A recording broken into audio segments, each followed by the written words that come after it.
This is the new 3.4 liter twin turbo V6 from Toyota. It's the hybrid system in this 2024 Toyota Tundra TRD Pro. I thought it would be interesting to do a video looking at the do-it-yourself maintenance section of the manual and going through the items that you can do your own maintenance. It's part of a series of videos I've been doing. I had a Ram, I did a Honda Ridgeline, just kind of something different for you guys to watch on YouTube, and so far the comments have been pretty well supportive. So let's do another one. Let's go ahead and take a look at all this, what's going on. Let me grab my book, grab a light, and let's take a deeper look. Okay, let's go ahead and start talking about this. I have the manual opened up, I'm looking at some stuff, kind of identifying some common items for you guys to look for. So on the passenger side over here, we have a fuse box there. You can see with my kind of light of my phone lighting up. And then further back, we have a power control unit coolant reservoir. And I would say that's probably for the hybrid battery to keep it operating in an optimal temperature. We have a battery, the hybrid power trains are going to be right in there. So that's going to be where you're going to have for your hybrid battery hookup. You can see the orange, see the orange wiring? Well, that's all hybrid wiring.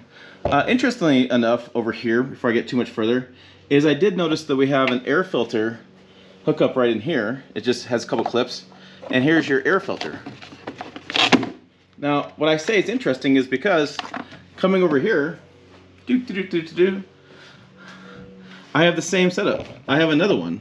I have two air filters on this that you have to check. So that's interesting that they both have two air filters instead of one big one. Fuse box over there. We have a coolant, or excuse me, the washer fluid back in there. We have your brake reservoir there. Dipstick up top. We have oil. The oil fill is going to be right back in there. Hopefully I hold the camera correctly. We have a radiator coolant and intercooler coolant because we have a turbocharged engine. We have an intercooler to keep that airflow nice and cold for the turbos, and then we have radiator fill there as well. So that's kind of a quick walkthrough of the top of this engine. One of the things that I found interesting as I was flipping through the manual, reading through a bunch of interesting pages, is that the oil is OW20 or 5W20. But what's interesting about that is in the entire manual, it doesn't say anything about oil change intervals. Instead, Toyota's using a system like Ram's using, GM's using, a lot of brands are moving towards, called an oil life monitor. What that does is a mathematical equation that takes into factors how you're driving, speeds, off-roading, towing a lot, and will adjust how often you change your oil based on those needs. So, for example, if you're doing a lot of highway driving and just cruising a lot, you may be able to go longer in oil changes than somebody who's towing every weekend, who's doing this TRD Pro, doing out Baja racing, stuff like that. You'll change your oil more often. It's interesting how we're moving towards that place in the marketplace, getting away from 3,000 mile intervals or 3 months or whatever.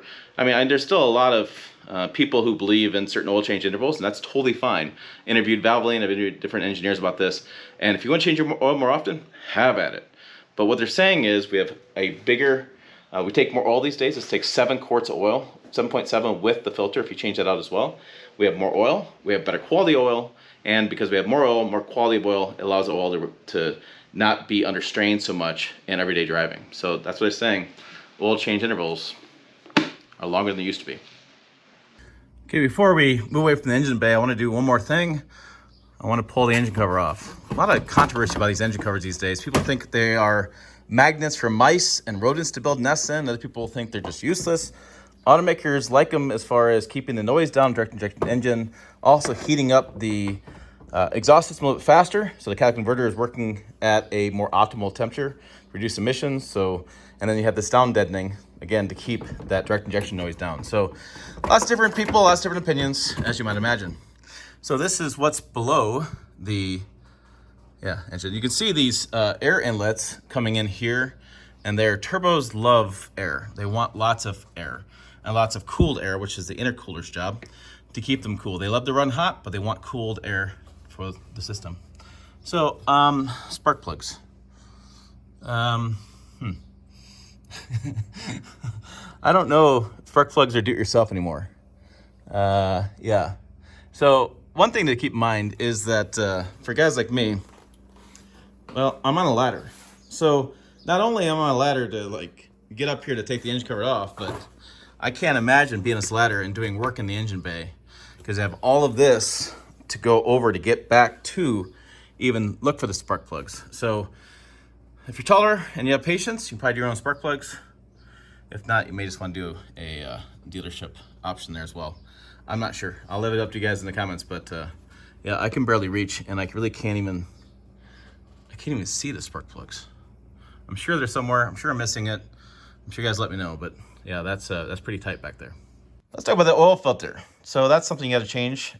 And looking at this, yeah, that's going to be a pain in the butt. You got to drop this. It's got 6 bolts, 2, 2, and 2 in the back. This whole skid plate's got to come down to get to the drain fill and to get to the oil filter to see where that's all at. Yeah, that's going to be a pain in the butt. So to make that work, you're probably going to need some ramps. You're going to need some jack stands. You're going to need to get up there and drop that whole skid plate down. And then you'll be able to find the oil fill or the oil drain plug. And you'll be able to find the oil filter. Interesting enough, in the manual, it never even points out the oil filter at all. There's not an option for it at all in the do-it-yourself maintenance. So I think that's something that probably can take the dealer. I don't know that the quick loop changes places have all the people to do that as well, to drop the skid plates. They probably do. Stripped up bolts, things like that make me concerned. I'm not going to drop it in this press loan because of the stripped up bolts, and I don't have any issues with this truck. But and plus it's quite a bit to hold up and do yourself. So I would imagine you need somebody else's help or dealership to get the oil filter changed, which is unfortunate. Back in 2014, I talked to them about why they didn't put a skid plate and access panel to get to the oil filter and skid plate, and they did. And now 2024. Don't have it. Okay, let's talk about this oil life indicator and how to get to it. I've been messing around with this. Finally went on the forum to find it because it's not really easily seen in the owner's manual. There's a couple things going on here. So first of all, let's check the oil life. And this is going to be the odometer, ODO, right? And there's a button down here for this. So if I press the odometer button, I can see total odometer, trip A, trip B, and then that wrench shows how many miles left until oil change. So most Toyota vehicles these days are at 10,000 miles. Again, depending on your driving conditions, depending on what you're doing with the truck, it'll be about that number. You can always change your oil more often.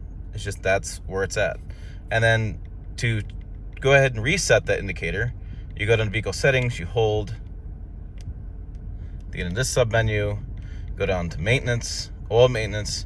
Then you can reset that data. That's how you reset that odometer there for the engine oil life in that screen with this screen, which I'm not going to reset because I didn't change oil. So that's how you get to that, and that's how you make that change. So if you want to, you can track it that way. As far as oil changes, dealership will contact you, do your own spreadsheet, whatever you want to do for your own maintenance. One of the things they have made kind of easy to look at is the cabin air filter. This one's getting kind of nasty. Time for a change. But this fits right up in here. It goes in. You have a cover that goes over front of it. You have this thing that goes over front of that cover. And then this is a tray that slides into the glove box to, well, shelf. For more stuff, you can store stuff in different shelving. So the cabin air filter or air conditioning filter, they call it in the manual, is pretty easy to get to and swap out. All right, now in the rear, there's a couple things to talk about back here. First of all, we're going to pull this strap on the passenger seat, move that forward. And back there is our jack and our tire iron. And what we're going to do is we're going to assemble the jack handle extension as shown. Okay, that's going to be a metal bar that goes through there. And then what you'll do is you'll place that back here. And this slot right here, which is actually up a little bit, it's going to be right up in here. That goes through, connects to that spare tire. You turn the handle and you lower the spare tire down. You see that chain down there? That's a little disc in there, and you lower that down, pull your spare tire off, and you put it back on, change your spare tire if you have that side of emergency. So a lot of automakers making the hole right here. This is a little bit interesting. It took me a little bit to find it. It's a little bit higher up than I anticipated. So that's how you get the jack down. All right, what do you guys think? Would you do your own maintenance on your Toyota Tundra, or would you take it to somebody else? So I can see the air filter is pretty easy to get to, the cabin air filter is easy to get to, servicing spares, as far as spare tire, swapping out that kind of stuff, easy to get to. More maintenance items, like checking the coolant, easy to get to. Checking the oil dipstick, fairly easy to get to. Changing oil filter. A little bit more involved than I would hope. And I'm sure once you take the skid plate down and you have confidence doing that, you'll have no issues getting to the oil filter and to the drain plug. But that skid plate's really kind of a pain in the butt in this particular trim level of this Toyota Tundra. So be curious, put your comments down below. I was checking the website, pickuptrucktalk.com. As always, thanks for watching. I will see you down the road.